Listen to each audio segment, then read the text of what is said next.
Allah subhanahu wa ta'ala mentioned in the Quran, in Surah Al-Fajr, وَالْفَجْرِ وَلَيَالٍ عَشْرٍ.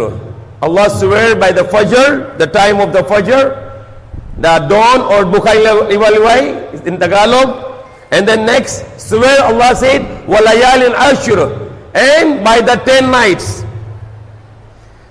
So when Allah makes swear with something in the Quran, that is very noticeable, that is very important, that's very crucial. So Allah subhanahu wa ta'ala is swearing by the 10 nights. What are the 10 nights? The 10 nights of Zulhajjah.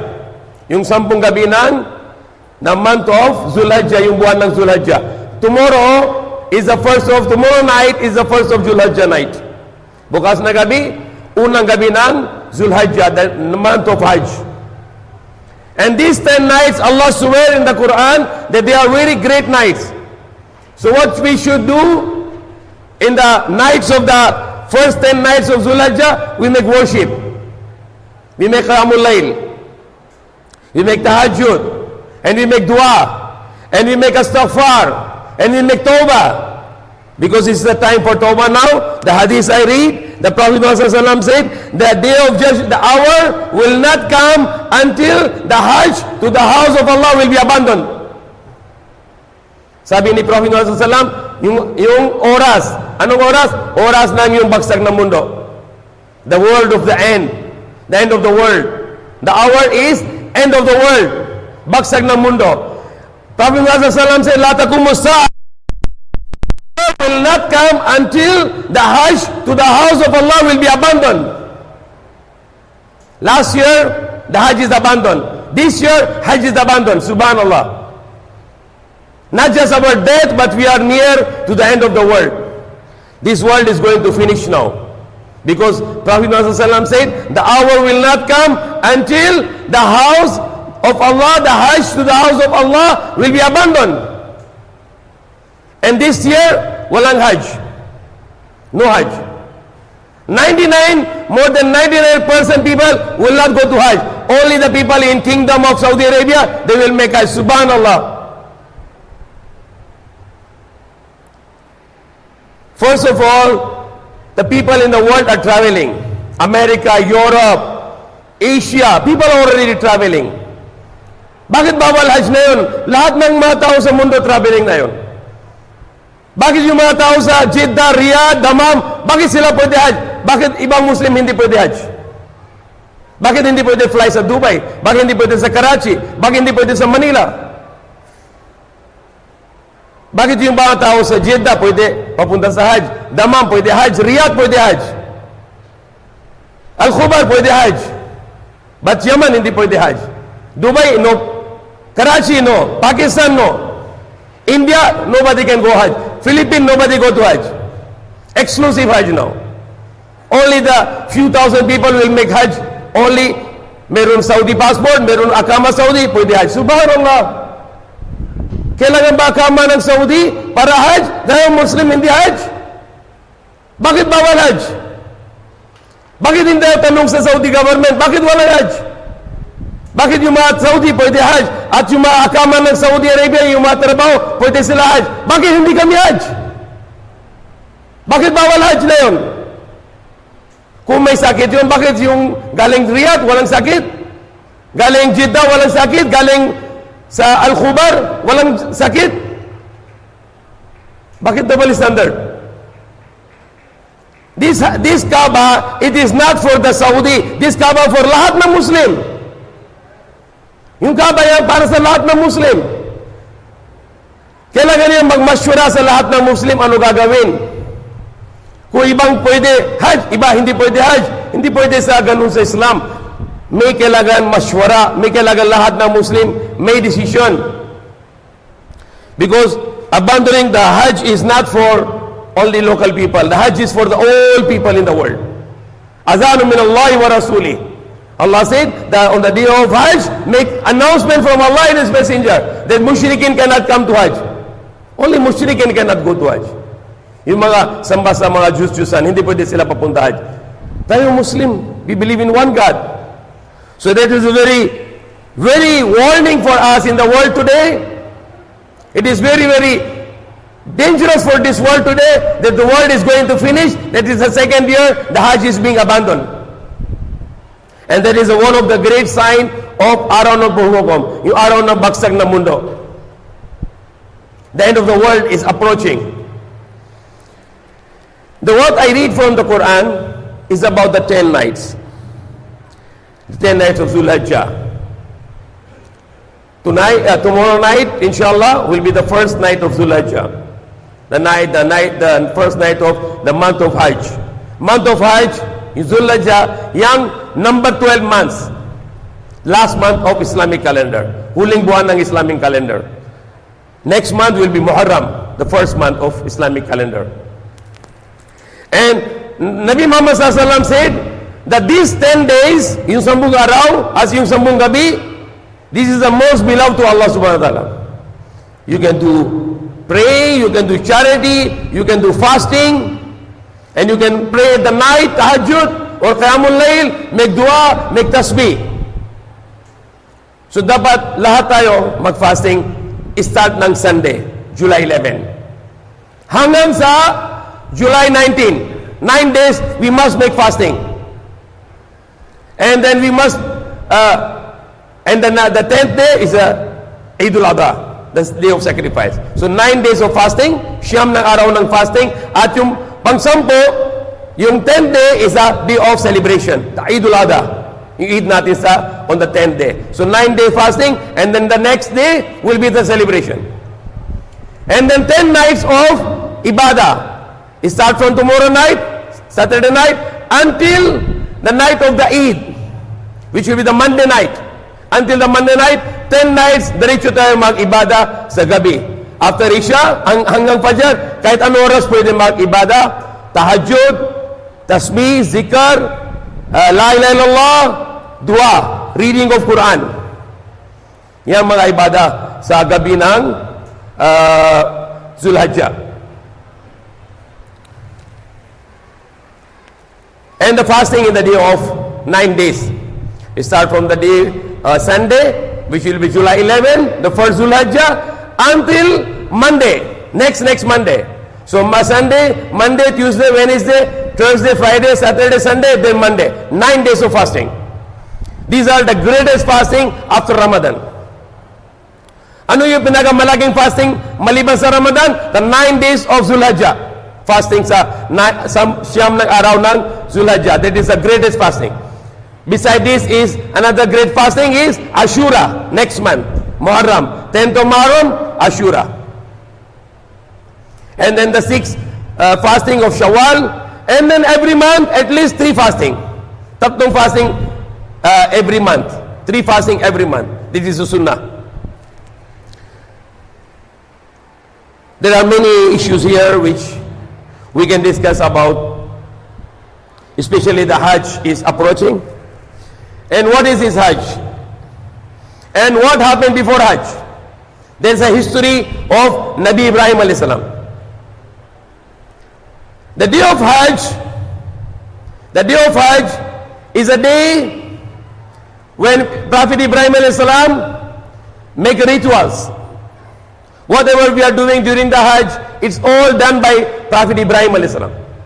He built the Kaaba, then he is the one who started the rituals, like making tawaf of Kaaba or running between the Safa and Marwa. Dahil yung Safa Marwa, why we are running between the Safa and Marwa sa Hajj or sa Umrah? Because the asawa ni Prophet Ibrahim, the wife of Prophet Ibrahim, because they were sacrificing, dun sila katira sa Makkah, walang tao, walang tubig, walang pagkain, but they are sacrificed for Allah dahil sa utos ng Allah.